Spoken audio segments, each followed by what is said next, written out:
Noticiario 1936. Los 150 días que cambiaron la historia de España.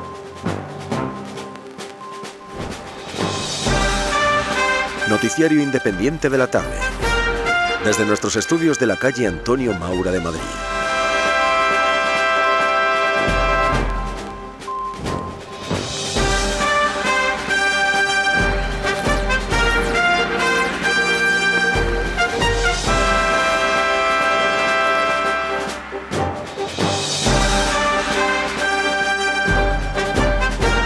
Muy bienvenidos, queridos radioyentes de Radio Universal, a nuestro boletín informativo del día de hoy, 7 de mayo de 1936. Vamos pues con nuestra línea editorial. La República está trayendo la fractura de España con los estatutos de autonomía del País Vasco, Cataluña, Galicia, Aragón, etc.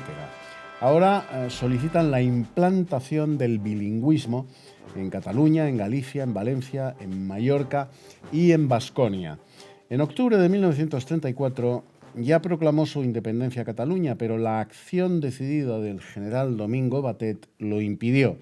Ahora, con la llegada de los separatistas catalanes al poder y de sus aliados en el Frente Popular, se intenta llegar a lo que fracasó en 1934, pero por la vía política.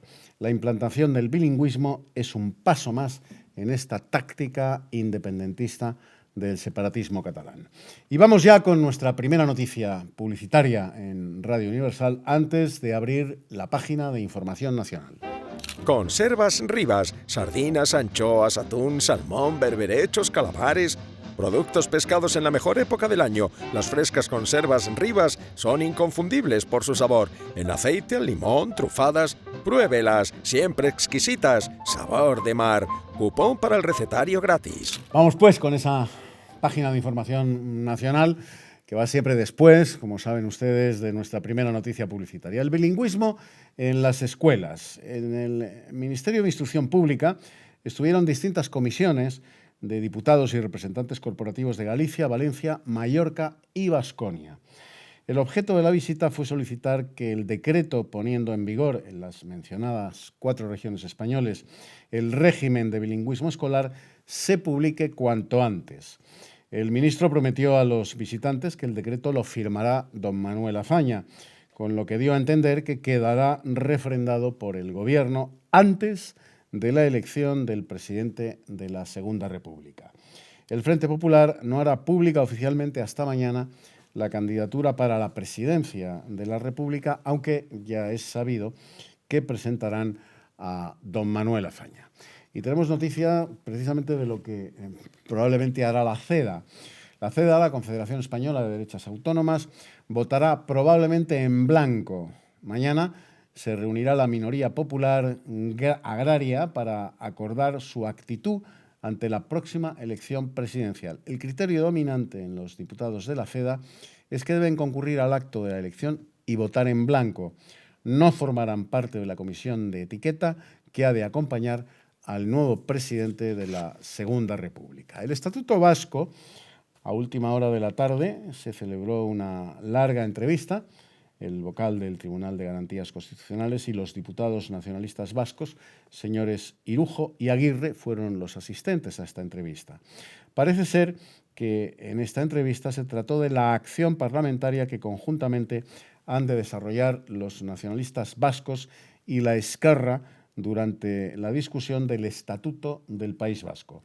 El gobernador de Vitoria ha comunicado a los periodistas que en una casa particular se ha sorprendido una reunión de falangistas, entre los que hay uno apellidado Castellanos, que se haya reclamado por el juzgado de instrucción, acusado de haber servido de agente de enlace entre varios fascistas de distintos puntos de la geografía española. Y antes de pasar a la información internacional, vamos nuevamente con una noticia de publicidad. La crema líquida de pepinos Gemei, pura y fragante, limpia y suaviza la piel, dándole el aspecto fresco y delicado de los pétalos de flor. Es buenísima para conservar las manos finas y expresivas y como toque final, no olvide los exquisitos polvos Gemei. Abrimos página de información internacional y nos trasladamos hasta Italia. El duce, Benito Mussolini, ha comunicado al Quai d'Orsay que sus proyectos respecto de Abisinia están perfectamente claros. Etiopía es territorio italiano y será defendido por las armas contra cualquiera que intente arrebatar a Italia 1 centímetro de territorio conquistado. Serán respetados los derechos de Francia respecto al ferrocarril de Addis Abeba a Djibouti y los de Inglaterra sobre la región del lago Tana. Y en cuanto a la información sobre actualidad y deportes, también de toros, nos acercan la última hora nuestros compañeros de redacción. Granada se ha convertido en la meca moderna de los intelectuales musulmanes que de manera continua visitan la ciudad para recorrer la Alhambra. Esta noche llegará a Sevilla el Graf Zeppelin en su viaje desde América. El duque del Infantado, único propietario del término municipal de Sartaguda, cede sus propiedades en el municipio a sus vecinos. Y en cuanto a la información deportiva, la noticia es la llegada a Salamanca de los corredores que participan en la segunda vuelta ciclista a España. Y ya, sin más, vamos a despedir en este punto este tiempo de información, este informativo de Radio Universal, y lo hacemos como siempre, con una melodía seleccionada por nosotros mismos que esperemos les agrade tanto como al equipo de este programa. Muchísimas gracias, amigos, y hasta mañana. Adiós. Yo tenía 20 años y él me doblaba la edad. En mis sienes había noche y en las suyas madrugadas.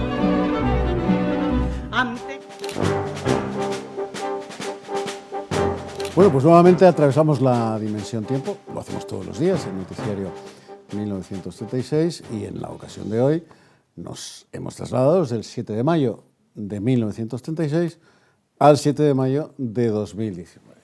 Y para explicarnos, aclararnos lo que acabamos de narrarles a ustedes en el noticiario 1936 del siglo XX, pues está con nosotros, vuelve a estar con nosotros Juan Carlos Jiménez. Él es profesor de Historia del Pensamiento de los Movimientos Sociales de la Universidad CEU San Pablo.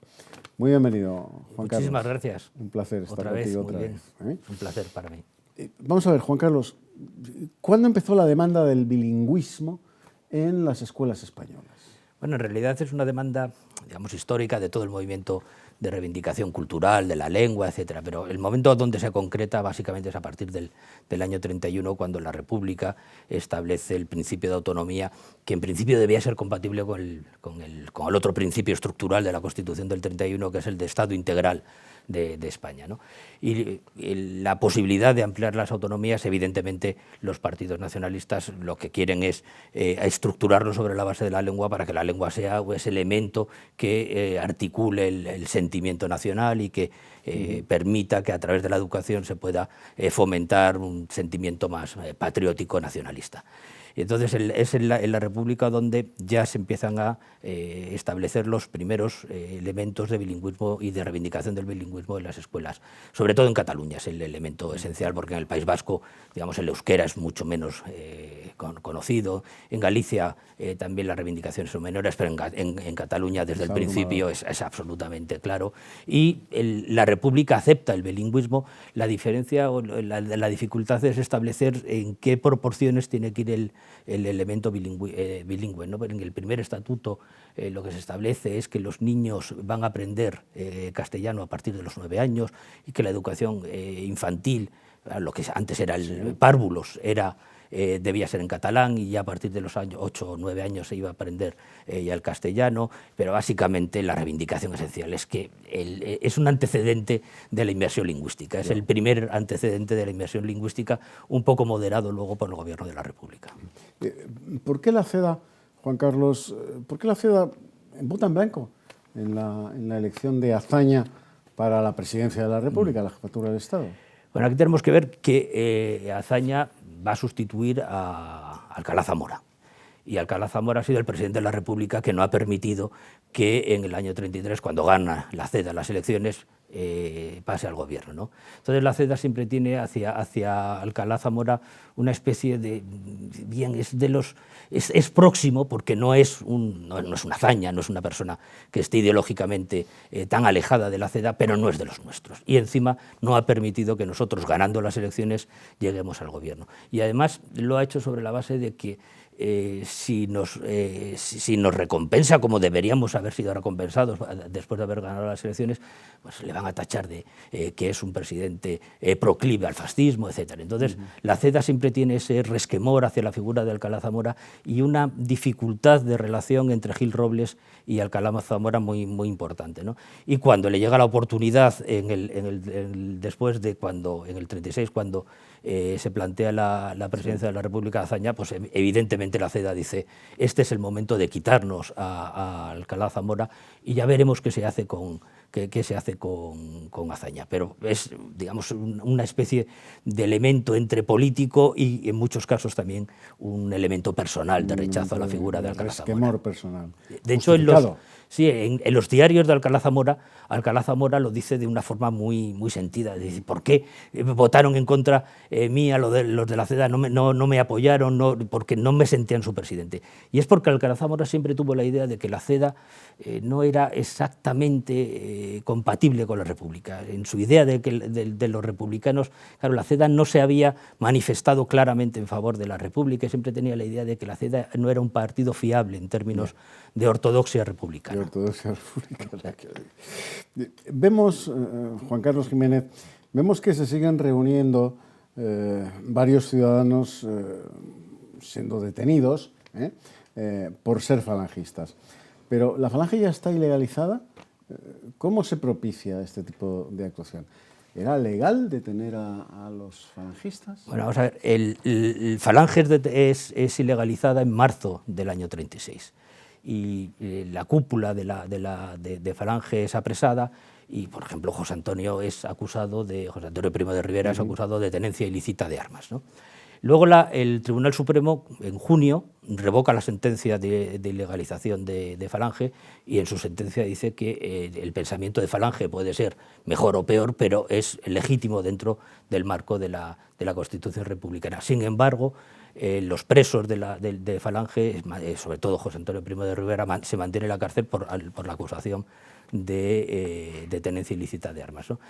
No es que fuera normal, pero es que nada después de las elecciones de febrero del 36 es muy normal. Es un elemento, lo que nos demuestra es la violencia política y cómo estaba estructurada, cómo estaba dentro de las estructuras, ya no solo de la sociedad, sino del propio Estado, y que claramente era una república que caminaba hacia un precipicio.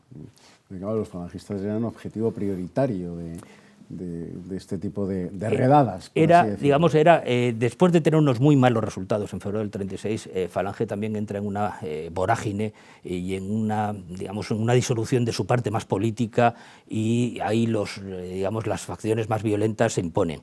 Y la respuesta es muy clara, sobre todo las juventudes socialistas, el Partido Comunista. Evidentemente los falangistas son la contraparte porque son los que entran en el combate. Hay otros que no son, pero son los dos polos donde esa violencia política se articula de una forma más fuerte.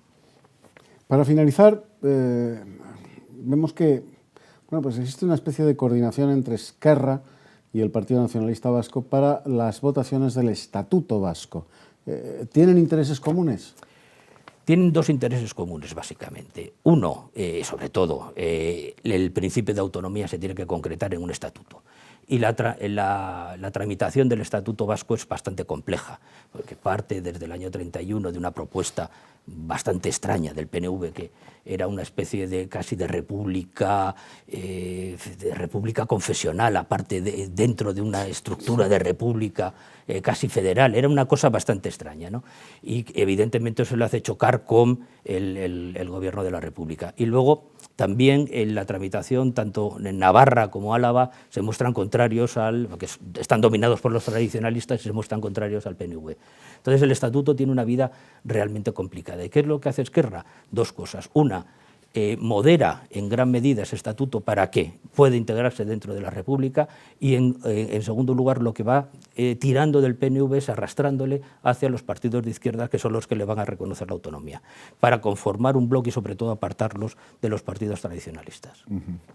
Esa es la relación que existe entre... Exacto, ese es el elemento sustancial. El PNV es un partido autonomista, nosotros queremos que España reconozca el hecho autonómico y en segundo lugar lo podemos arrastrar hacia una mayoría de izquierdas y que se vaya del elemento, sobre todo de alianza con los tradicionalistas que había mantenido hasta el año 31. Pues muchísimas gracias, Juan Carlos Jiménez, Un placer. por haber acudido nuevamente a Noticiario 1936. Volverá a estar con todos ustedes. Y lo dicho, a ustedes, ya saben, hasta mañana. Gracias amigos por su atención. Adiós.